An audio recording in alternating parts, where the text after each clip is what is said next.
আনুষ্ঠানিক প্রচারণা শুরু হলো, পোস্টারবিহীন প্রচার করছেন এবারে। আপনি শুধুমাত্র লিফলেট নিয়ে অনুভূতিটা কেমন? সবচেয়ে বড় অনুমতি হচ্ছে যে দীর্ঘ 17 বছর পরে বাংলাদেশে একটি অবাধ সুষ্ঠু নিরপেক্ষ নির্বাচন হতে যাচ্ছে।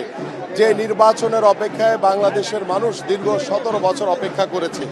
আল্লাহর রহমতে আমরা একটি অবাধ সুষ্ঠু নিরপেক্ষ নির্বাচনের অপেক্ষায় রয়েছি এবং এই নির্বাচনকে কেন্দ্র করে বাংলাদেশের প্রত্যেকটি মানুষের ভিতরে একটি উৎসবমুখর পরিবেশ তৈরি হয়েছে এবং আমি আমার এই ঢাকা 16 আসনের ধানের শীষের একজন মনোনীত প্রার্থী হিসেবে আমি ইতিমধ্যে আমার এই এলাকার প্রত্যেকটি সাধারণ মানুষের সাথে কথা বলেছি, তাদের সাথে উঠান বৈঠক করেছি এবং তাদের যে সমস্যাগুলো রয়েছে সেগুলো নথিভুক্ত করেছি এবং আমরা আশা করছি আল্লাহ যদি আমাকে কবুল করে, আমি যদি নির্বাচিত হতে পারি, আমার দল যদি সরকার গঠন করতে পারে, আমরা যে পরিকল্পনাগুলো করেছি কোনো প্রতিশ্রুতি না, যে পরিকল্পনাগুলো করেছি সেগুলো প্রত্যেকটি পরিকল্পনা ইনশাআল্লাহ বাস্তবায়ন হবে ইনশাআল্লাহ। মাত্র আজকে শুরু হলো, আগামী 20 দিন করবেন। বিপরীত যে প্রার্থীরা রয়েছে একটা সুশৃঙ্খল যেন প্রচারণা হয়, সেটা নিয়ে আপনার আহ্বানটা কি? আমার জায়গা থেকে আমাদের নেতা কর্মীদেরকে ইতিমধ্যে নির্দেশনা দেওয়া হয়েছে।